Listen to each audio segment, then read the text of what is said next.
Hello बच्चों, इस video में हम डिस्कस करेंगे जो मॉडल टेस्ट पेपर है ना हमारा सेकंड सोल्ड क्लास 10th के लिए, वो करते हैं। देखो सबसे पहला सेक्शन है इसमें फिजिक्स। क्या पूछा है? Which of the following material can not be use to make lens. अब देखो लेंस के लिए हम समझते हैं कि एक तो हमारा ये होता है कन्वेक्स, एक ये होता है कनकेव। और कन्वेक्स लेंस अगर इसमें से लाइट गुजरेगी तो वो क्या होती है? कन्वर्ज। और कनकेव क्या करता है? डाइवर्ज। ये पूछा जाता है, प्रैक्टिकल में भी पूछ लेते हैं कि कन्वर्जिंग लेंस कौन सा होता है? कन्वेक्स। डाइवर्जिंग लेंस कौन सा होता है? कनकेव। डाइवर्ज का मतलब फैलाना, कन्वर्ज मतलब इकट्ठा करना। वो कैब पे याद रखो, ध्यान रखो। और क्या नहीं हो सकता है? अगर लेंस होगा तो उसमें से लाइट पास होनी चाहिए, ग्लास में से पास हो जाएगी, प्लास्टिक भी हो सकता है ऐसा, पानी में से, किस में से नहीं पास होगी? क्ले में से नहीं पास होगी। अगला क्वेश्चन क्या लिखा है? इसने लिखा है कि पीस ऑफ द वायर जिसका resistance is cut into the 5 equal parts and these parts are then connected in the parallel. ये एनसीईआरटी का क्वेश्चन है, बहुत फेमस है, बहुत अच्छा क्वेश्चन है। कि अगर हमने ये थोड़ा सा तुम ध्यान से पढ़ो ना, समझ में आ जाएगा। अगर मैं किसी पीस ऑफ वायर के 5 टुकड़े कर देता हूँ, तो अगर पहला रेजिस्टेंस आर था तो उन बचे हुए हर एक रेजिस्टेंस का रेजिस्टेंस कितना हो जाएगा? R/5। और फिर तीनों के तीनों किस में कनेक्ट कर दिए? पांचों के पांचों पैरेलल में। और पैरेलल का फॉर्मूला क्या होता है? R/N। जब हम एक समान रेजिस्टेंस को इकट्ठा जोड़ते हैं, R/N। अब देखो कितने कौन रेजिस्टेंस जोड़े हैं? R/5। कितने जोड़े हैं? 5। तो रेजिस्टेंस कितना है? R/5 एस नहीं 5। और अपन टोटल कितने हैं? वो 5। इसकी 5 की मल्टीप्लाई मतलब जो रेजिस्टेंस इन पैरेलल की टोटल वैल्यू है वो R/25 हो जाएगी। और इन्होंने पूछा है कि R का और R' का रेशो बताओ। देखो ये तो हमारा पुराना रेजिस्टेंस था और नया रेजिस्टेंस क्या है? R/25। ये 25 ऊपर जाएगा, R से R कैंसिल, कितना होगा? 25:1 या 25 ही होगा। 25/1 कितना होता है? 25। ये देखो इतने बड़े तरीके से कर रखा है, तुम इसको ध्यान से इसमें से भी देख के कर सकते हो कि भाई देखो हमने ये ही तो किया है। अगर हम यहाँ पे इन सब को ऐसे जोड़ें तो रेजिस्टेंस इन पैरेलल, जब सेम रेजिस्टेंस हम जोड़ते हैं तो एक का रेजिस्टेंस है डिवाइड में हमने कितने जोड़े हैं ये कर दो, टोटल रेजिस्टेंस निकल के आ जाएगा। समझ में आ गई बात? ठीक है, आगे देखो क्या लिखा हुआ है। The magnitude of the magnetic field inside the long solenoid current carrying is. देखो पहले तो हम थोड़ा सा सोलेनोइड के शेप को समझते हैं। ऐसे होती है कि अगर एक इसके ऊपर क्या लपेटते हैं? वायर। क्या लपेटते हैं? वायर। अब देखो इसके अंदर से ऐसे लाइन जाती हैं, ऊपर बाहर की तरफ निकलती हैं, इधर भी, नीचे भी और ऊपर भी। इसके अंदर क्या होता है? मैग्नेटिक फील्ड एक समान, यूनिफॉर्म का मतलब क्या होगा? एक समान। अगला question, why is a normal eye can not see clearly object place closer to the 25 centimetre. देखो क्या कहा है उन्होंने कि जो फोकल लेंथ है ना, जो आई लेंस की, वो normal lens can not be decrease from 25 centimetre. जो हमारी आंख की फोकल लेंथ हो किससे कम नहीं हो सकती? 25 सेंटीमीटर। और if the focal length of the eye lens is decrease below 25 centimetre then it will increase the strain. तो आंखों पे क्या बढ़ेगा? तनाव पड़ेगा। और थोड़ी देर के बाद इमेज कैसे दिखने लगेगी? ब्लर, धुंधली। तो इसी वजह से इसी वजह से normal eye is not able to see clearly the object closer then 25 centimetre. अगला क्वेश्चन क्या दिया है? एसर्शन एंड रीजन है। क्या कहा है? In myopia a person not able to see near by object clearly but he can. देखो माई का मतलब होता है नजदीक, माई का मतलब क्या होता है? नजदीक। और नजदीक जब होता है ना, नजदीक, मैं इसको याद करता हूँ, हिंदी में था इसका, इंग्लिश में एक और वर्ड है इसका, नियर साइटनेस, इसी को बोलते हैं। माई मेरे पास के लिए है, मतलब इसमें ये बीमारी खास कर है कि जो नाम होता है ना वहाँ का दिखाई देता है और दूसरी जगह का दिखाई नहीं देता। नाम इसका नियर साइट है तो नियर का दिखाई देगा, दूर का नहीं दिखाई देगा। तो इन्होंने ये गलत लिख दिया, तो हमारा जो एसर्शन है वो क्या है? फॉल्स। लेकिन क्या लिखा है कि मायोपिया करेक्ट किया जाएगा स्पेक्टेकल कन्वेक्स लेंस के द्वारा। अब देखो होता क्या है, मान लो कि ये हमारी आंख है, मतलब नज़दीक का हमें दिखाई दे रहा है और दूर का दिखाई नहीं दे रहा है। मतलब दूर की चीज़ों की जो फोकस, जो इमेज बन रही है ना, वो हमारी पहले ही बन जाती है, पहले ही, रेटिना से पहले ही। और कौन सा लेंस जो इनको थोड़ा चौड़ा करेगा? चौड़ा करने के लिए कौन सा लेंस यूज करेंगे? कनकेव। जो इनको थोड़ा सा चौड़ा कर देगा, जिसकी वजह से यहाँ लाइट आने से कहाँ पड़ेगी? यहाँ बन के इमेज एग्जैक्टली इमेज बन जाएगी। समझ में आ गई। तो मायोपिया को कौन ठीक करता है हमारा? Concave lens. और हाइपरमेट्रोपिया को कन्वेक्स लेंस। अब देखा क्या कहा इसने कि वाहे प्लेनेट डू नॉट ट्विंकल। तो पहले समझते, देखो पूरा मैं आपकी हिंदी भी समझाता हूँ, उसको समझाता भी। Planet are much nearer to earth as compare to star, and so these can be considered as the broad source of light. If we consider a planet as a collection of the large number of the point-sized sources of the light, then total variation of the amount of light entering in our eye from any individual point-sized source will be averaged out to zero, and it means that light cannot constant intensity from the planet. समझो मतलब कि मान लो एक star तो दूर होता है, बहुत छोटा सा पॉइंट, जैसे ही वो अर्थ की सरफेस में आता है तो वो धीरे धीरे उसका क्या होता है, रिफ्रैक्शन होता है, ठीक है। और जैसे उसका रिफ्रैक्शन होगा तो एक बार तो हमें थोड़ा सा इधर दिखाई देगा, एक बार इधर दिखाई देगा, उसकी पोजीशन फिक्स नहीं होगी, है तो पॉइंट, तो इस वजह से वो क्या दिखाई देगा, ट्विंकल करता दिखाई देगा। लेकिन प्लैनेट क्या होता है, प्लैनेट थोड़ा साइज बड़ा होता है, तो प्लैनेट का साइज जो हम थोड़ा सा ट्विंकल करने की जगह है वो जगह ही नहीं होती, या तो हमें लाइट यहाँ से आएगी या यहाँ से आएगी, और वो सारा का सारा ही क्या है, प्लैनेट का साइज है। इन्होंने यही कहा है, जिसकी वजह से उसका ट्विंकलिंग इफेक्ट है ना, वो क्या हो जाता है, ख़त्म हो जाता है। समझ में आ गई बात? आगे इसने लिखा है कि let the resistance of an electrical component remain constant while potential difference across the two end of the component decrease to the half. Resistance क्या रख दिया, बढ़ाया नहीं, पोटेंशियल डिफरेंस ऑफ कर दिया, तो V इज इक्वल टू क्या होता है कैप्टन है, IR, ओम्स लॉ के अकॉर्डिंग। R तो R रख दिया, V कितना कर दिया, ऑफ, V ऑफ ही कर दिया। तो इस बात को सेम रखने के लिए करंट को भी क्या होना पड़ेगा, आधा। यही तो कहा था ओम्स लॉ ने कि V directly proportional to I। किसके लिए, जब रेजिस्टेंस चेंज नहीं होगा, उसी के लिए तो कहा था इन्होंने कि रेजिस्टेंस क्या नहीं होना चाहिए, चेंज। अगर पोटेंशियल डिफरेंस आधा होता है तो करंट को भी कितना होना पड़ेगा, आधा ही होना पड़ेगा। समझ में आ गई बात? अगला question, what is meant by the saying that the potential difference between the two point is 1 volt? saying है ये, रेइंग इन्होंने लिख दिया, क्या है saying, मतलब पोटेंशियल डिफरेंस 1 वोल्ट है। इसका मतलब क्या है कि पोटेंशियल डिफरेंस का फॉर्मूला क्या है, V is equal to IR। तो जब करंट कितना होगा, 1 एम्पियर, कितना होगा 1 एम्पियर, रेजिस्टेंस कितना होगा 1 ओम।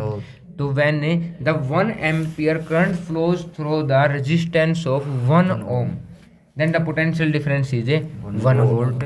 यही पूछा था मुझे, 1 वोल्ट को डिफाइन करो। अगला क्वेश्चन क्या है कि एन इलेक्ट्रिक आयरन जिसका रेजिस्टेंस दे दिया, करंट दे दिया, हीट, हाँ और कोई फिर और मैं तो कर नहीं सकते हमें तो ये होता है इलेक्ट्रिक आयरन जिसका रेजिस्टेंस कितना दे दिया, ये दे दिया, करंट दे दिया, मतलब हमें क्या क्या दिया है वो देखते हैं, थोड़ा सा यहाँ तक लेके आते हैं। हमें दिया है I कितना दे दिया 5 एम्पियर, हमें दे दिया रेजिस्टेंस कितना 20 ओम, हमें टाइम दे दिया कितना 30 सेकेंड। अब हमारे पास हीट के फॉर्मूले हैं कई सारे, एक तो है VIT, एक I स्क्वेयर RT, एक V square by R into T. ना तो V वाला तो V तो दिया ही नहीं, हम इनको कैंसिल कर देंगे, क्या यूज करेंगे I कितना है 5 का स्क्वेयर, R कितना है 20, टाइम कितना है 30, इसके पीछे क्या लगा दो जूल, कितनी एनर्जी खर्च होगी कैलकुलेट कर लेना। अगला क्वेश्चन, अच्छा क्वेश्चन तो नहीं आया ना, आंसर है वो उसका, आंसर। अच्छा ठीक है, ये देखो अगला क्वेश्चन क्या है कि how does the resistance of the wire very with its area of cross section. पहले तो समझो एरिया ऑफ क्रॉस सेक्शन क्या होता है। देखो मान के चलो कि एक वायर है ऐसे, और इस वायर का ये साइड वाला एरिया नहीं होता हमेशा, ये फ्रंट वाला एरिया होता है सर्कुलर। और अगर रेजिस्टेंस की डिपेंडेंसी पूछे तो वो एरिया के क्या होती है हमेशा इनवर्सली प्रोपोर्शनल, और लेंथ के क्या होती है डायरेक्टली प्रोपोर्शनल। और रेजिस्टेंस का फॉर्मूला क्या होता है रो L अपॉन A। रो क्या होता है रेजिस्टिविटी। रेजिस्टेंस तो लेंथ पे भी डिपेंड करता है, एरिया पे भी डिपेंड करता है, लेकिन रेजिस्टिविटी नहीं डिपेंड करती। कहीं तुमसे कभी प्रैक्टिकल वगैरह में पूछा जाए कि लेंथ डबल कर दी, रेजिस्टिविटी पे क्या फर्क पड़ेगा, तो रेजिस्टिविटी चेंज नहीं होगी। एरिया से भी चेंज होगा तो भी रेजिस्टिविटी चेंज नहीं होगी। याद रखना इस बात को। ठीक है। रजिस्टिविटी टेम्परेचर पे डिपेंड करेगी, किस पे डिपेंड नहीं करेगी, लेंथ और एरिया पे नहीं करेगी। अगला क्या दिया है इन्होंने, देखो ये लिखा भी हुआ है कि length resistance is directly proportional to 1/a, मतलब इनवर्सली प्रोपोर्शनल है ये। अब दूसरा क्या दिया है कि दो लैंप हैं, एक 100 वाट का है इतनी करंट पे, दूसरा 60 वाट का है इतनी वोल्टेज पे, वो कनेक्ट कर दिए पैरेलल में टू इलेक्ट्रिक मेन सप्लाई। तो what current is drawn the line if the supply voltage इतना है। यहाँ ध्यान दो, नीचे देखो कि एक बार तो वोल्टेज दी है 220, पावर दी है 100। तो करंट का फॉर्मूला, पावर का फॉर्मूला क्या होता है, VI। समझ में आ गई भाई। तो करंट का फॉर्मूला क्या हो जाएगा, I is equal to power upon potential difference. ये देखो I1 निकाल लिया हमने, पावर अपॉन पोटेंशियल डिफरेंस कितना आ गया, 5/11। फिर दूसरा पावर दी है, और I2 कितना हो जाएगा, पावर 2/V2 कितना हो जाएगा, 3/11। और अगर हम इन दोनों को क्या करेंगे, जोड़ेंगे, टोटल करंट जोड़ेंगे, तो टोटल करंट इसमें से जितना फ्लो हुआ, इसमें से जितना फ्लो हुआ, टोटल करंट इन दोनों का क्या होता है, सम। मतलब एक वायर चल रही थी, अगर पैरेलल में हमने कुछ भेज दी, पावर भेज दी, तो इसमें जितना करंट है और इसमें जितना करंट है वो ये यहाँ जितना करंट है उसके बराबर होगा। तो दोनों का करंट क्या कर दिया हमने, जोड़ दिया। कितना आया, 8/11। कितना आया, 0.727। अगला क्या क्वेश्चन है कि the magnetic field in a given region is uniform. किसी गिवन रीजन में मैग्नेटिक फील्ड क्या था, सेम था। तो ड्रा द डायग्राम। देखो अगर मैग्नेटिक फील्ड लाइन होती हैं, यहाँ देखते हैं एक बार, मैग्नेटिक फील्ड लाइन बनाता हूँ तुम्हारे लिए। जैसे मान लो कि एक मैग्नेट है ऐसे, जिसका ये है नॉर्थ पोल, ये है साउथ पोल, और अगर मैं यहाँ से लाइनें लेके जाऊँ, यहाँ ऐसे जाएंगी लाइनें, इधर से ऐसे। अब देखो ज़्यादा लाइनें कहाँ हैं कैप्टन, ज़्यादा लाइनें हैं यहाँ पर। तो मैग्नेटिक फील्ड भी तुम मैग्नेट के पास देखते हो कि जहाँ लाइनें ज़्यादा है वहाँ मैग्नेटिक फील्ड ज़्यादा होता है, जहाँ लाइनें दूर दूर है वहाँ मैग्नेटिक फील्ड या मैग्नेटिक पावर कम होती है। और अगर मुझे यूनिफॉर्म करना है तो सारी लाइनें क्या होनी चाहिए, ना कुछ भी ज़्यादा ना कुछ भी कम, और इसी को क्या कहेंगे हमें, यूनिफॉर्म मैग्नेटिक फील्ड। देखो यहाँ पे लिखा हुआ है। और यूनिफॉर्म कहाँ से निकलती हैं हमेशा, देखो ये गलत लिखा हुआ है, कहाँ जाती हैं, नॉर्थ से निकलती हैं, साउथ की तरफ जाती हैं। तो ये इधर गलत दिख दिया इन्होंने, कहाँ से निकलते हैं यूनिफॉर्म मैग्नेटिक फील्ड की लाइन, नॉर्थ से साउथ की तरफ है। ये बुक ने ही गलत कर रखा है, ठीक है। अगला क्वेश्चन क्या है कि state right and thumb rule.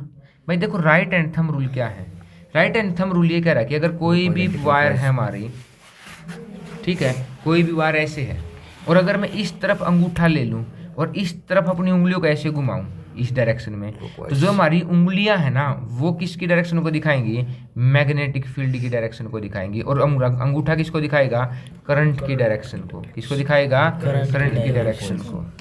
अगला क्वेश्चन क्या है, what is the function of earth wire. तुम समझ नहीं सकते अर्थ वायर क्या है। अर्थ एक थर्ड वायर होती है।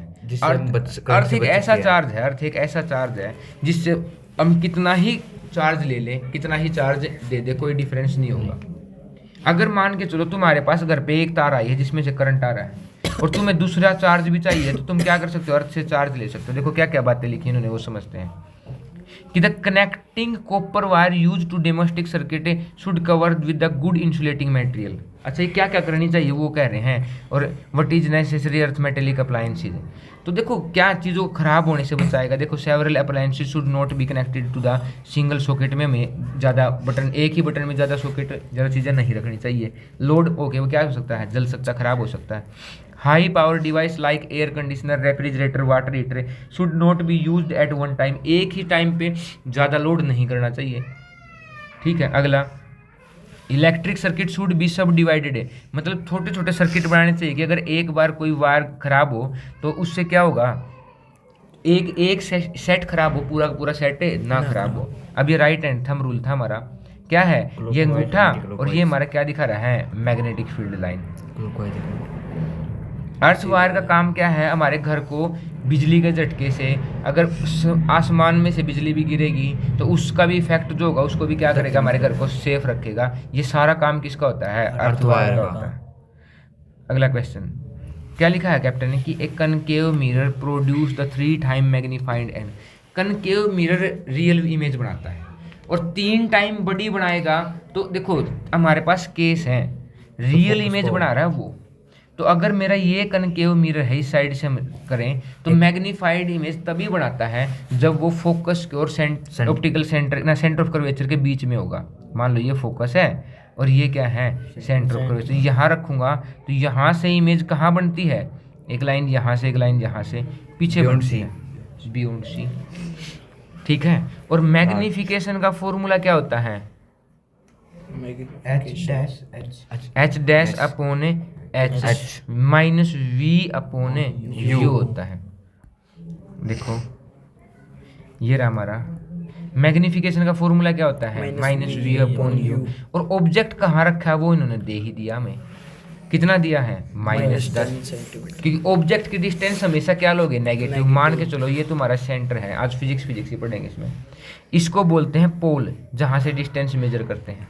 मान लो इस साइड है ऑब्जेक्ट और तुम हमेशा ऑब्जेक्ट की तरफ वाली डिस्टेंस कैसी लोगे, हमेशा डिस्टेंस हमेशा कहाँ से लोगे, पोल से। और ऑब्जेक्ट के अपोजिट साइड में क्या लोगे, हमेशा पोल से ही। प्रिंसिपल एक्सिस से ऊपर क्या लोगे, पॉजिटिव, और प्रिंसिपल एक्सिस से नीचे क्या लोगे, नेगेटिव। अब यहाँ दोबारा ध्यान दो, फिर इसने मैग्निफिकेशन दे दिया -3, magnification is equal to -3 minus V. हमें इमेज की डिस्टेंस नहीं पता, किसकी डिस्टेंस पता है, ऑब्जेक्ट की।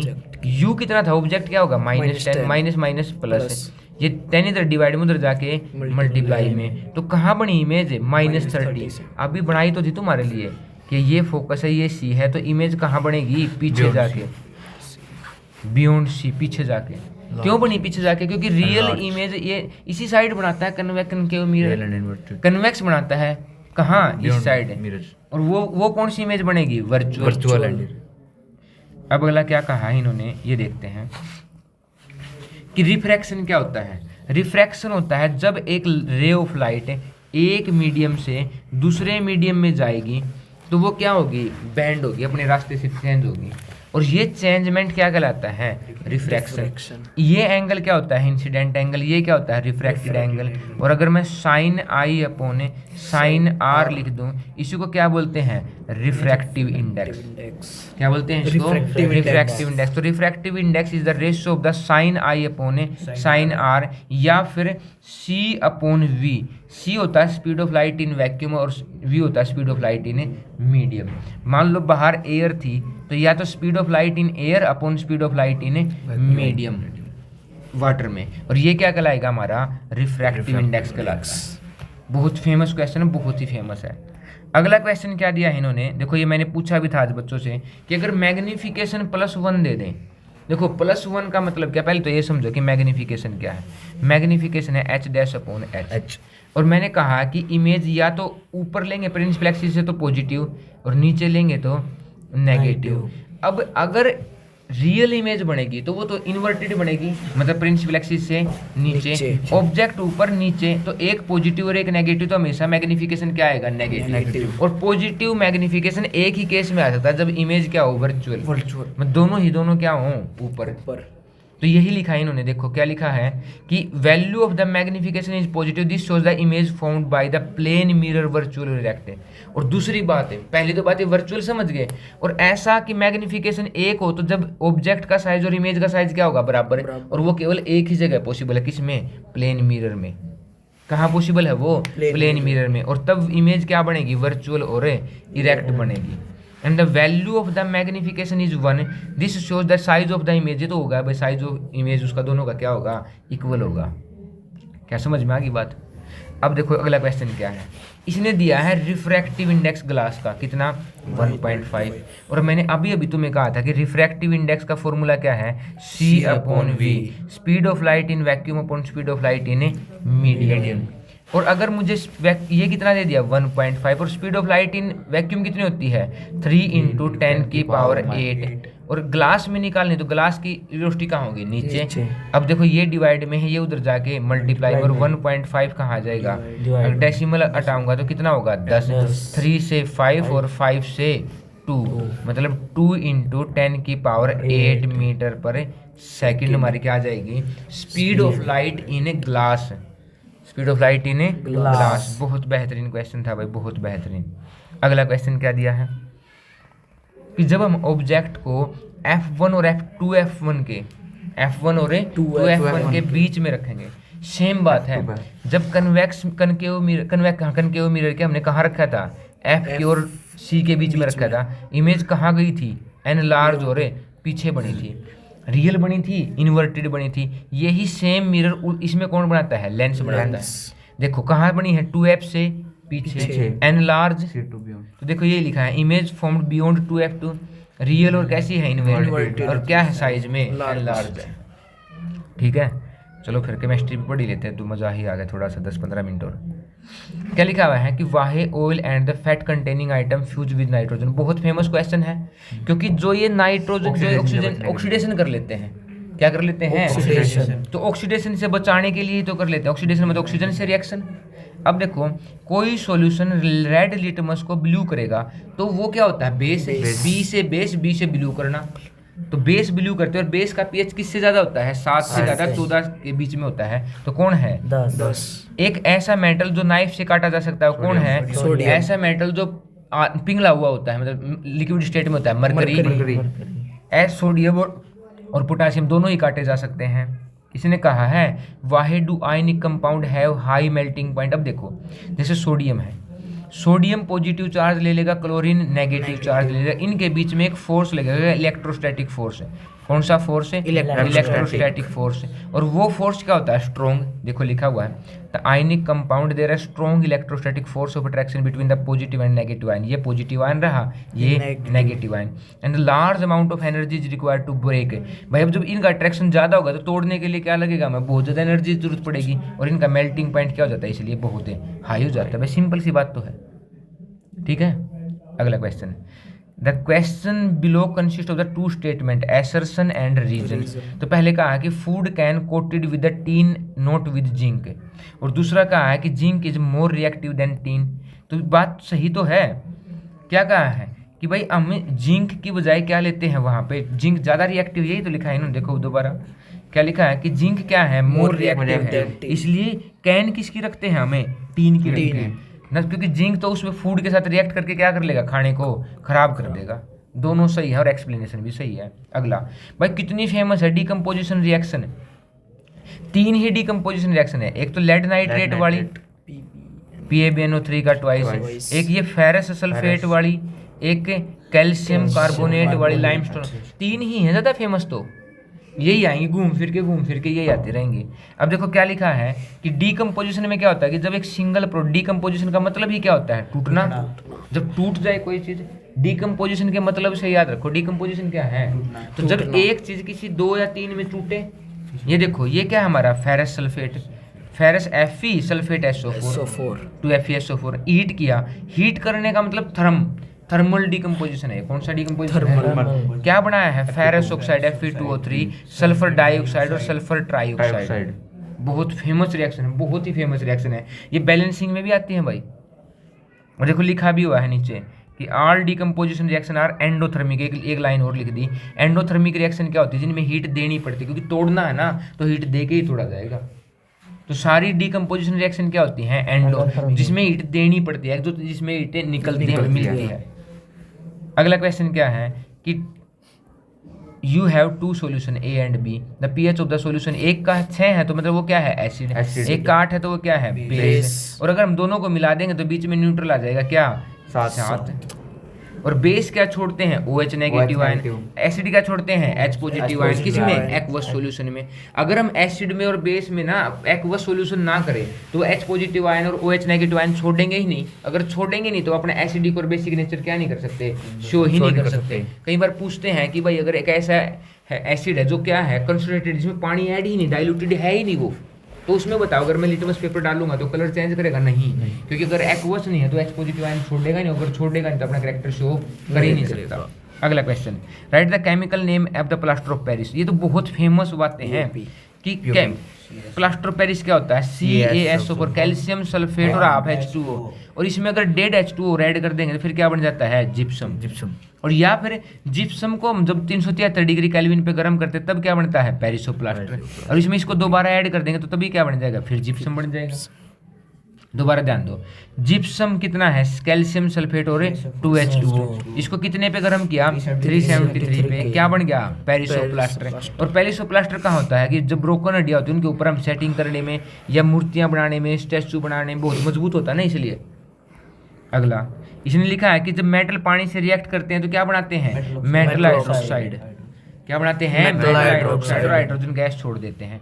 और जब ये सोडियम बनाता है ना, ये काम है, देखो सोडियम जब ये काम करता है कि वो पानी से रिएक्ट करता है तो बहुत सारी हीट छोड़ता है, और हीट निकली और हाइड्रोजन गैस भी निकली तो तभी क्या लग जाती है, आग लग जाती है भाई साहब, बम की तरह फटता है सोडियम हाइड्रोजन के साथ। सोडियम भी और कौन है, पोटाशियम करता, कैल्शियम भी ऐसे ही बहुत हीट निकालता है, लेकिन वो किसको आग नहीं पकड़ा पाता, हाइड्रोजन, वो केवल हीट करता है केवल, और बबल बना लेता है हाइड्रोजन गैस के। अगला देखो, इन्होंने कहा है थर्माइट प्रोसेस, तो देखो अगला क्या है, ये हो गया भाई हाई रिएक्टिव मेटल, देखो लिखा हुआ है highly reactive metal react with even cold and form hydroxide. जो हाईली रिएक्टिव, कौन कौन हाईली रिएक्टिव, सोडियम पोटासियम। फिर जो लेस रिएक्टिव मेटल हैं वो या तो स्टीम से रिएक्ट करेंगे और तब बनाएंगे, स्टीम से या गर्म पानी से। और आया था टॉपिक बहुत इंपॉर्टेंट है। अब थर्माइट रिएक्शन क्या है, thermite process is the highly exothermic. Exothermic process क्या होता है, जिसमें से बहुत सारी हीट निकलती है। और इस प्रोसेस में aluminium is use to reducing agent. Reducing agent क्या होता है, जो दूसरे को ऑक्सीडाइज करवाता है। रिड्यूसिंग एजेंट क्या होता है, दूसरे को ऑक्सीडाइज करवाता है ना, दूसरे को रिड्यूस करवाता है, खुद ऑक्सीडाइज होता है। रिड्यूसिंग एजेंट क्या होता है, जो दूसरे को ऑक्सीडाइज करवाता है और खुद रिड्यूस होता है। Which reduce the iron oxide into iron, मतलब आयरन ऑक्साइड से आयरन निकालने के लिए प्रोसेस काम करते हैं। और इस प्रोसेस में a large amount of heat energy is released and iron is in molten state. देखो ये था आयरन, सॉलिड था, उसमें क्या कर दिया, एल्यूमिनियम मिक्स कर दिया। एल्यूमिनियम ने क्या कर लिया, ऑक्साइड तो ले लिया और आयरन क्या छोड़ दिया, लिक्विड में, क्योंकि इतना गर्म हो जाएगा कि आयरन क्या हो जाएगा, पिघल जाएगा। और ये प्रोसेस कहाँ यूज करते हैं, रेलवे ज्वाइंट यूज करने में करते हैं भाई, समझ गए। क्या है थर्माइट प्रोसेस, ऐसा प्रोसेस है जब एल्यूमिनियम किसका काम करेगा, एज ए रिड्यूसिंग एजेंट। और किसको रिड्यूस करेगा, वो आयरन ऑक्साइड को, उसमें से ऑक्सीजन आप ले लेगा उसको और हीट इतनी छोड़ेगा जिससे आयरन किस में बदल जाएगा, लिक्विड में बदल जाएगा। अगली रिएक्शन भाई देखो, जिंक आयरन से ज़्यादा रिएक्टिव है और जिंक आयरन का क्या ले लेगा, सल्फेट। और इसको क्या बोलते हैं हमें, नहीं मतलब इसको क्या बोलते हैं, डिस्प्लेसमेंट रिएक्शन। जब हाईली रिएक्टिव मेटल क्या कर लेता है, लो रिएक्टिव मेटल का साल्ट ले लेता है। और यहाँ देखो आयरन सल्फेट का कलर कैसा होता है, ग्रीनिश, और जिंक सल्फेट का कलरलेस। दूसरा, depositing a layer of the zinc on iron क्या कहलाया जाता है, गैल्वेनाइजेशन। जब हम इलेक्ट्रिसिटी पास करके आयरन के ऊपर किसकी लेयर चढ़ाते हैं, जिंक की, उसको क्या कहा जाता है, गैल्वेनाइजेशन। अप्लाइंग पेंट भी क्या करके कर सकते हैं हम, जिंक इसका आयरन को किससे बचा सकते हैं, रस्टिंग से बचा सकते हैं। अगला क्वेश्चन, इसने लिखा राइट द नेम।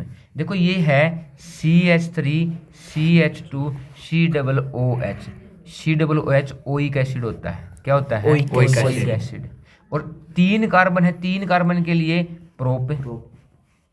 प्रोपेन बोलते हैं वैसे तो, लेकिन लास्ट में AI हटा के क्या लगा देंगे, ओइक एसिड, प्रोपेनोइक एसिड। याद रखो, प्रोप नाम पहले काउंटिंग, फिर एन क्योंकि सिंगल बॉन्ड है, और सिंगल बॉन्ड की जगह फिर ये हमारा सफिक्स है क्या, ओइक एसिड, ई हटा के वो लगा दिया हमारा। अगला नाम किसका है, देखो 3 कार्बन है तो प्रोप, और एन भी लिखते हैं, लेकिन ई हटा के जो फंक्शनल ग्रुप है क्या, OH किसका, ओल ग्रुप है, प्रोपेनोल। क्या है, प्रोपेनोल। अगला कहा इसने कि now do the ethanoic acid react with the following and give the chemical reaction. देखो हाँ ये रही, सबसे पहले क्या है, कैल्शियम कार्बोनेट इथेनोइक एसिड की सोडियम कार्बोनेट के साथ रिएक्शन।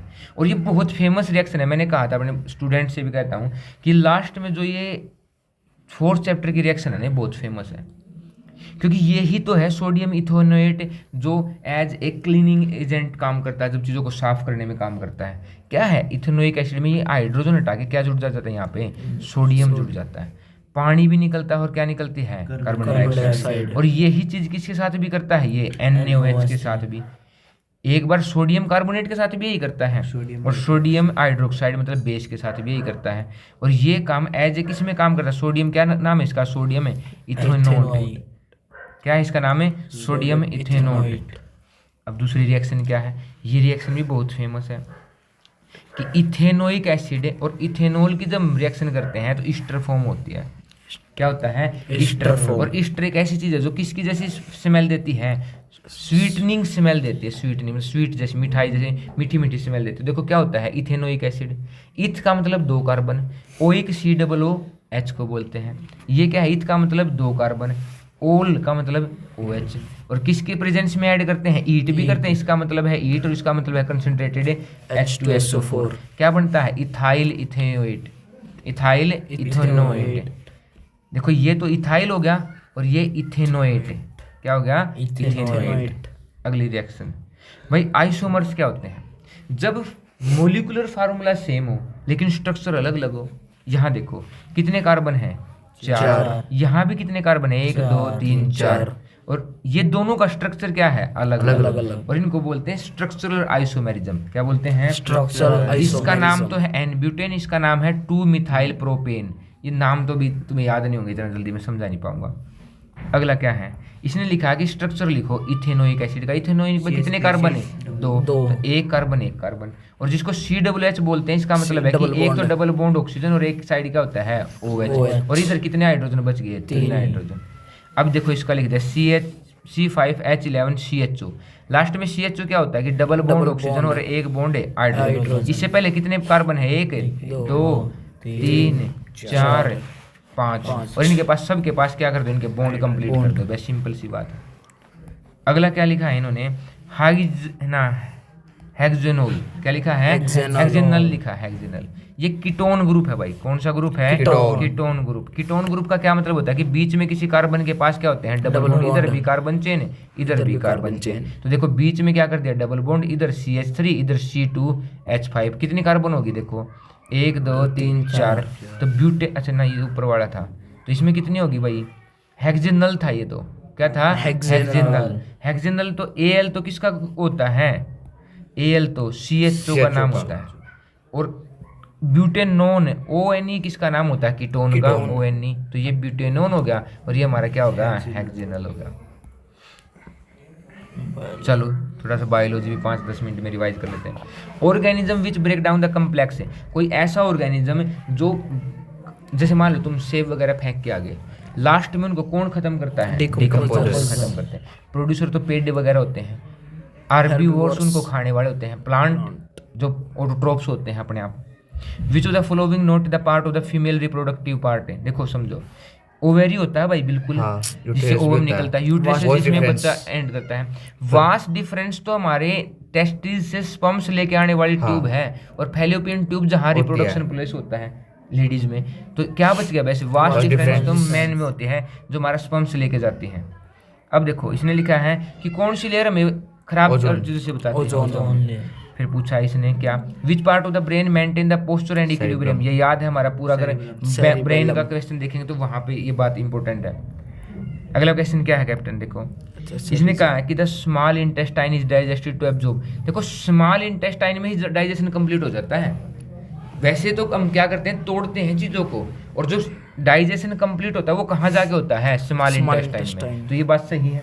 लिखा हुआ है कि there are the finger like projections. हाँ भाई बिल्कुल, वहाँ फिंगर लाइक, ऐसे मान लो ये इंटेस्टाइन, इसमें छोटे छोटे ऐसे फिंगर लाइक स्ट्रक्चर होते हैं जिनको क्या बोलते हैं, विली। और वो जो फिंगर लाइक भी इसलिए बना है क्योंकि जैसे उनको लंबा बना दिया, इनके बीच में से खाना निकल के जाएगा तो सरफेस एरिया बढ़ गया ना। तो ये फिंगर लाइक स्ट्रक्चर भी किसके लिए है, सरफेस एरिया बढ़ाने के लिए। मतलब दोनों सही है और करेक्ट एक्सप्लेनेशन भी है। आगे, explain the feedback mechanism for the regulation of the hormonal secretion with the help of the one example। देखो समझो, इसने कहा है कि हार्मोनल सिक्रेशन ना कंट्रोल करने के लिए है, बिल्कुल सही बात है। अगर हम जनरली देखें, हम अपने कंट्रोल एंड कोऑर्डिनेशन ब्रेन के द्वारा नर्व सिग्नल से करते हैं, लेकिन हार्मोन से छोड़ के ना कुछ बड़े काम करवाने होंगे ना पूरी बॉडी के हर एक सेल से, तब हम हार्मोन से करते हैं। देखिए क्या लिखा हुआ है, in animal hormone act as the medium for the transportation of the various information, और the hormone perform different function in our body. Insulin क्या कंट्रोल करता है, शुगर लेवल, ग्लूकोज का ब्लड में, and prevent from diabetes. Growth hormone हमारा क्या करता है, ग्रोथ को इफेक्ट करता है। Time and amount of the secretion hormone regulate the feedback mechanism. Hypothalamus होता है ब्रेन में, क्या होता है, हाइपोथैलेमस, वो फीडबैक कलेक्ट करता है। वो पिट्यूटरी ग्लैंड को क्या बताता है कि जी बताओ सबको कितना हार्मोन छोड़ना है। तो पिट्यूटरी ग्लैंड को मास्टर ग्लैंड भी कहा जाता है। और ये किससे पूछते हैं कि कितना किसको छोड़ना है? हाइपोथैलेमस को। और हाइपोथैलेमस क्या लेता है? फीडबैक लेता है कि कहाँ किस चीज़ की कमी है और किस चीज़ की कमी नहीं। अब देखो पोलिनेशन और फर्टिलाइजेशन। तो transfer of the pollen grain from anther क्या होता है? Male part lobes to the stigma. Stigma क्या होता है? Female part. इसको क्या बोलेंगे? पोलिनेशन। और मेल और फीमेल गैमेट्स के फ्यूजन को, जैसे स्पर्म और ओवम बन गया, सो उसको क्या बोलते हैं? Fertilization. In this process zygote नहीं बनता, लेकिन फर्टिलाइजेशन में क्या बनता है? Zygote. This process take place only in plant. ये एनिमल में होता है, दोनों में होता है फर्टिलाइजेशन, एनिमल में और प्लांट में भी। ये देखो क्या लिखा हुआ है, रिप्रोडक्टिव पार्ट। ये वजाइना है, यहाँ से करवैक्स, यहाँ से स्पर्म अंदर जाएगा, यहाँ से घूम के कहाँ जाएगा? यहाँ पे फैलोपियन ट्यूब है ये हमारी। ये क्या है? ओवरी। यहाँ से ओवम निकलेगा, यहाँ से स्पर्म आएगा, दोनों मेल गैमेट और फीमेल गैमेट दोनों फर्टिलाइज होंगे। फर्टिलाइज बन के क्या बनेगा? जाइगोट। वो यहाँ आएगा यूट्रस में। यूट्रस में आके देखो ये क्या है? ब्लड क्लोटिंग हुई है यहाँ पे। अगर वो यूट्रस में क्या आएगा? वहाँ से किसी भी ब्लड क्लोटिंग के ऊपर ब्लड के लिए चिपक जाएगा, क्या हो जाएगा? जिसको बोलते गर्भनाल भी बोलते हैं, वो चिपक जाएगी वहाँ से, और वहाँ से ब्लड कलेक्ट करना स्टार्ट कर देगा। अगर ऐसा नहीं होगा तो ये सारा कलेक्टेड ब्लड नीचे निकलना स्टार्ट हो जाएगा, जिसको हम क्या कहते हैं? पीरियड्स कहते हैं, जिसकी वजह से।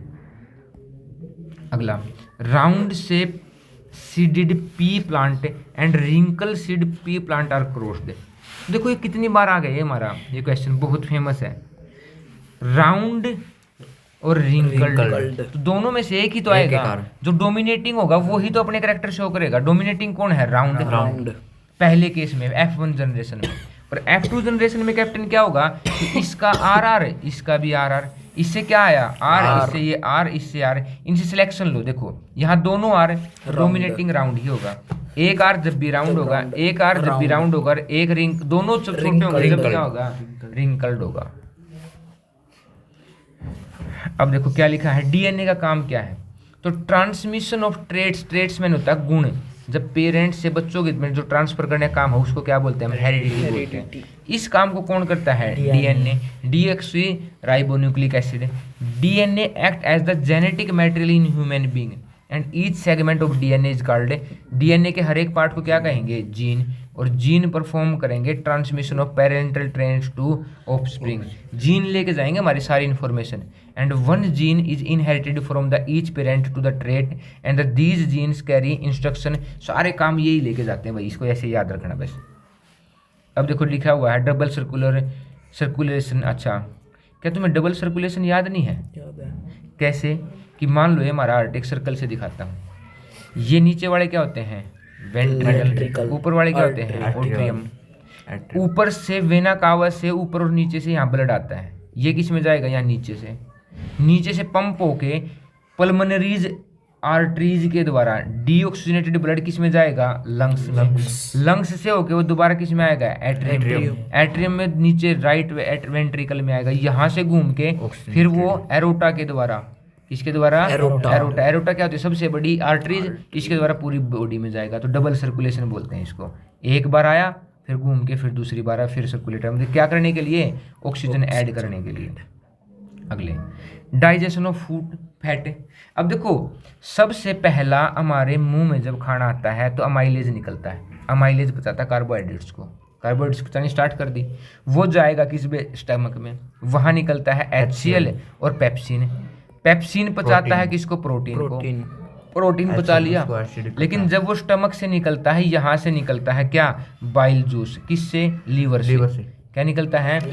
और वो फैट मोलिक्यूल को इमल्सिफाई करेगा, मतलब छोटे छोटे फैट मोलिक्यूल में तोड़ देगा, क्योंकि बड़ा फैट मोलिक्यूल पचाना क्या होगा? मुश्किल होगा। तो देखो ब्रेकिंग ऑफ फैट हो गया, किसमें? इंटेस्टाइल जूस बना, फिर फैटी एसिड बना और ग्लिसरॉल बना, तब जाके उसका डाइजेशन कंप्लीट हुआ। और इमल्सिफिकेशन क्या है? कि बड़े फैट मोलिक्यूल का छोटे फैट मोलिक्यूल में टूटना। अब देखो इन्होंने क्या लिखा है, तीसरा क्वेश्चन क्या है हमारा, कि what are the method of the plant get rid of the excretory product. देखो प्लांट कैसे अपनी चीज़ों को बाहर फेंक सकते हैं? वो कार्बन डाइऑक्साइड छोड़ रहे हैं। भाई प्लांट ने अपने पत्ते पीले कर दिए, उसको छोड़ दिया, कुछ गंदगी को जड़ों के द्वारा छोड़ दिया, अपने पत्तों में वो सारी गंदगी निकाल के पत्तों के नीचे फेंक दिया। तो ये सारे काम प्लांट क्या करते हैं, अपने आप से अपनी गंदगी को एक्सक्रीशन के लिए करते हैं। जैसे हम पोटी करते हैं तो प्लांट भी अपने पत्तों को बाहर फेंक के क्या करते हैं, अपना एक्सक्रीशन करते हैं। आसान है। अगले देखो, बस थोड़ा सा रह गया हमारा, खत्म हो गया भाई। क्या ऑटोट्रोपिक न्यूट्रिशन क्या होता है, जिसमें ऑर्गेनिज्म अपना खाना खुद बनाते हैं। और एट्रोट्रोपिक क्या होता है, जिसमें हम ऑटोट्रोपिक का खाना ले लेते हैं। तो पढ़ लेना और याद कर लेना, ठीक है।